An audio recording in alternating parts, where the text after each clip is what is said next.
Even now, the world is riddled with mystery. Some of these may never be explained. Those that are may be solved quickly, or, as in the case of many on this list, may not be solved for hundreds or even thousands of years.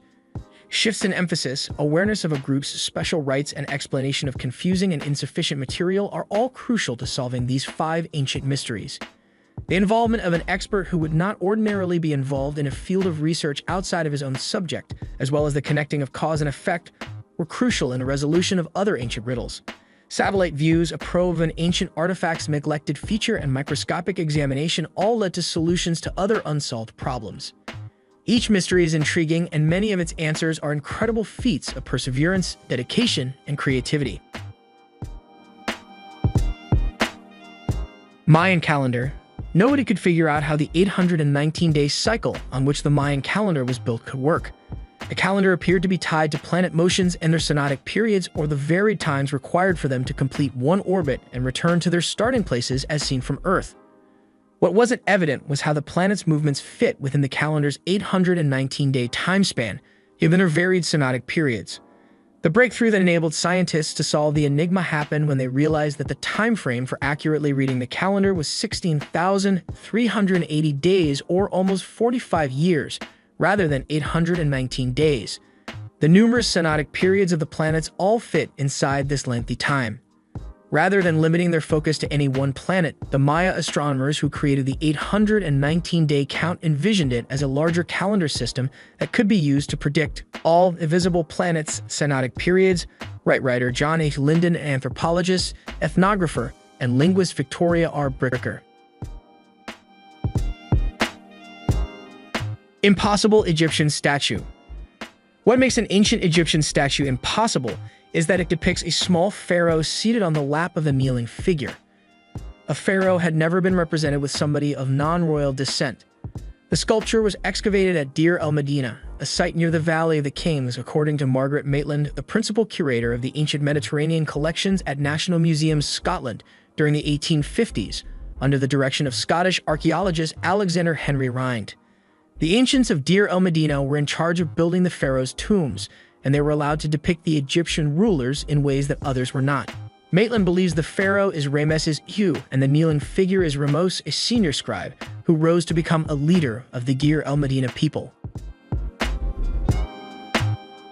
Reptile species. According to the University of Manchester, the earliest ichthyosaurs reptile fossil, Ichthyosaurus communis, was discovered in the 19th century and identified as a species representative in 1821. 3 further species were named a year later based on differences in the shape and structure of their teeth. 2 of these were later re-identified as different forms of ichthyosaurs. Ichthyosaurus intermedius was identified as separate from, but closely related to, Ichthyosaurus communis. The identification of the reptile species was complicated by partial isolated remnants, missing fossils, and a lack of pictures of the specimens. Paleontologists struggled to comprehend how the species varied in the absence of such materials.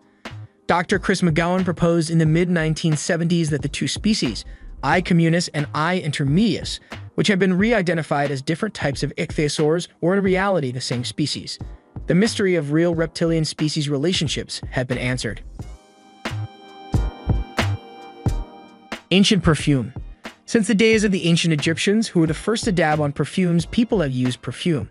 The ancient Greeks and Romans not only followed the Egyptians' lead, but they also produced perfume in large amounts, with the Romans employing the odors in everyday life and in ceremonies like funerals to embalm the dead. Despite the fact that several perfume containers have been recovered, none of them revealed the essence of the perfume's fragrances, only their ointments or bases. However, during renovations in the Spanish province of Seville, an ancient perfume jar uncovered in a well-preserved Roman tomb was discovered to have an early smell. The fact that the jar was formed of rock crystal and was sealed with a stopper aided in the preservation of the perfume, which was a solid material. A team of academics from the University of Córdoba and the Museum of the City in Carmen ran a battery of tests on the scent, which revealed that it contains hydrocarbons, sesquiterpenes, naturally found in plants and insects, and a vegetable fat. Patchouli, a blooming plant with earthy, woody, sweet, and musky scents, was most likely responsible for the scent. The secret of an antique perfume's essence was eventually unraveled. Puquios, Rosa Lassapanera and colleagues from Italy's Institute of Methodologies for Environmental Analysis have solved an ancient conundrum connected with the Nazca civilization, 500 to 200 BC. The Nazca built an extraordinary sophisticated subterranean aqueduct system that is still operational today. Puquios are spiral apertures that cover this system. What is the mystery? What are the functions of these coiling openings? Satellite studies, according to Dr. Alfredo Carpenetti, senior staff writer and space correspondent for ILF Science, assisted Lasa Panera and her colleagues in determining that the Puquios' corkscrew-shaped tunnels funnel wind into a system of underground canals that push the water where it needs to go. This thus provides water for farming, irrigation, and domestic usage all year. So these were the top 5 historical mysteries which are now solved. Please make sure to hit that like and subscribe button to watch more videos like this in the future.